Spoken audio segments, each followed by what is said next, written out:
Matthew, good morning. Good morning. How you going, Ian? Oh, going well. Time to talk some more tech, my friends. Absolutely. Now, it's all about unplugging, overcharging battery myths and tips to prolong battery life for, mobile phones, that sort of thing. Exactly right. Some people are concerned that they might plug their charger in, plug their phone into their charger, leave it charging there, and they'll wake up in the middle of the night to a fire going off because they might think their phone's going to catch fire. And some people are also concerned about what it might do to their battery. How can they prolong the life of their battery? Now, before I give you a bit of advice around this, Ian, I do say use your phone and charge your phone in a way that is convenient to you. I'm going to give you some tips here in a moment about how to prolong the life of your battery, but some people get a little bit anxious about it and they want to charge it in a certain way, and you feel like they're a bit controlled by their phone. So I do say, first of all, just use your phone and your charger in a way that's convenient. If it's convenient to you, then you can extend the life of your battery by keeping it between 20% and 80%. So if you never charge over 80%, then you'll actually extend the life of your battery. But that mightn't be convenient because you might want the 100% to get you through the day. So that's where I say some people get really fixated on, I can't go above 80%, and they get halfway through the day and go, oh no, I need more battery charge. Apple, and there's some other tests that have been done, but Apple say that you'll get about 500 cycles out of your battery, and by then you'll get down to below 80%. There was a 2019 study that was done that showed that most phone batteries got about 850 recycles. And when I say recycles, I mean a charge-discharge cycle, about 850 before they got below 80%.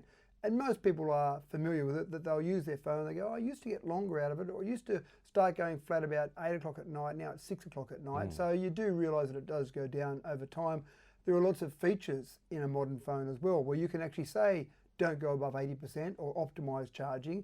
Probably the worst thing you can do, but again, if it's convenient, do it, is have your charger on your desk and just have it plugged in all day, every day. You're actually better off leaving it slowly discharging, because when you've got it plugged in the whole time, it's actually discharging ever so slightly and recharging a little tiny bit, so it actually gets to the point where it thinks it's doing another cycle of charging. So 20 to 80%, that's the ideal charging regime, keeping it in that window, not going all the way to dead flat. And I do see people sometimes... They did used to say, oh, you've got to run it right down every now and then, but that was one of those myths, I guess. No, that wasn't a myth. You're going back to a different type of battery. Oh. So now I'm talking about lithium-ion batteries. Yeah. So those batteries you're talking about were typically some of the old lead-acid batteries and some of the very early batteries that were after lead-acid. And they were better to go all the way down to flat because they used to get what's called memory effect. So if you only discharged to 50% and kept recharging, eventually you got this memory effect on the battery where it got to 50% and it thought, again it couldn't think, but it got to the stage where it thought it was flat at 50%. So then every now and again it was good to fully flatten it and then fully recharge it. That's no longer the case. We're talking lithium ion. And so again, those ones, try not to go below 20% if you can, and then don't go above 80% if you want to really focus on the most life out of that battery. What about overnight charging? Does that have an adverse effect? Again, it's one of those things that if you just leave it plugged in the whole time, charging up, then that does actually simulate recycle. So charge, discharge, very small charge, discharge recycles. Again, for a lot of people, they just use it all day, they get to night time, they plug it in, charge it up overnight, and they're ready to go the next morning. So if that's convenient, do that. But in an ideal world, you wouldn't leave it plugged in overnight because it probably does reduce the overall life of your battery. And again, I'm not talking about it's going to turn it into a phone you buy brand new and 3 months later the battery's gone in it.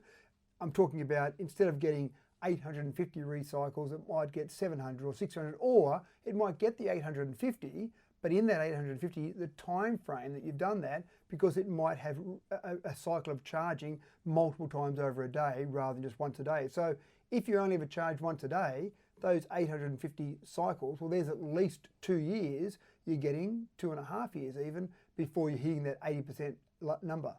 Now, artificial intelligence is going potty as it sniffs out recent cannabis use. What's this about?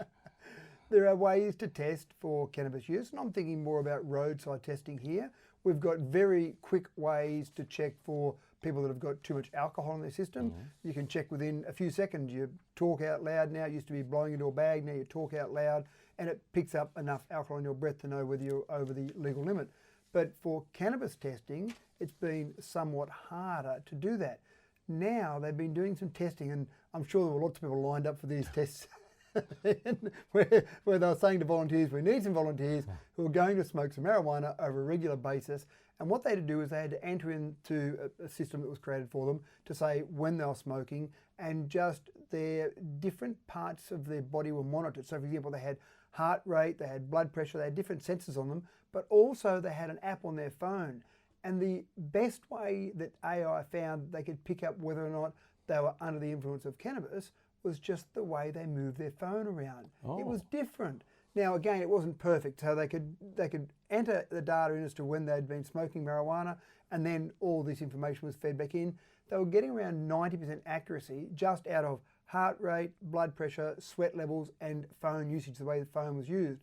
So this might be a way, for example, a mining site, rather than have tests to make sure that people aren't under the influence of cannabis, they might just have an app on people's phones and have some sensors on their body to monitor them all the time, real time, to see whether or not they might be under the influence of cannabis. I'm just wondering how they were using their phones. I bet they were on food apps, ordering stuff to overcome the munchies. They might have been.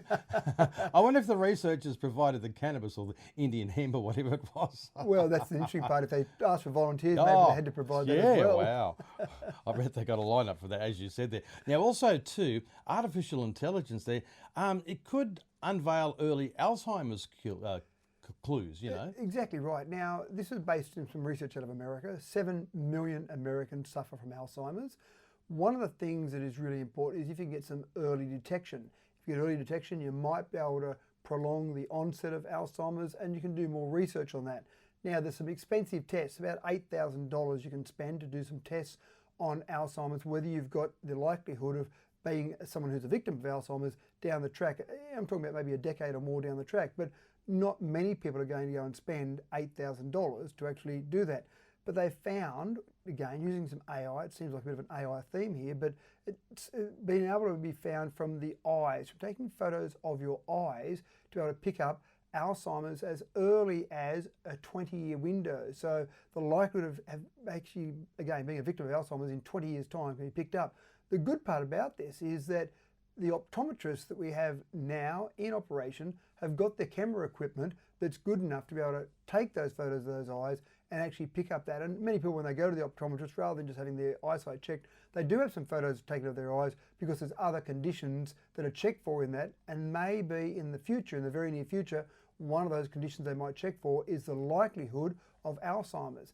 It is a bit scary what AI is doing, but it's also quite incredible the power you've got with AI, because you've got so much data that you're crunching to be able to try and come up with some of these outcomes. I just think that sounds that's one of the real positives, I think, so far that we've come up with AI. Now, the devil may wear Prada, but so do NASA's astronauts now. They're going back, and NASA's sending people to the moon in 2025, and they've got some more tests. They've got Artemis 2, Artemis 3, and they've engaged Prada to help design the astronaut suits. Now, you might think they're going to be pretty fashionable suits. Diamantes.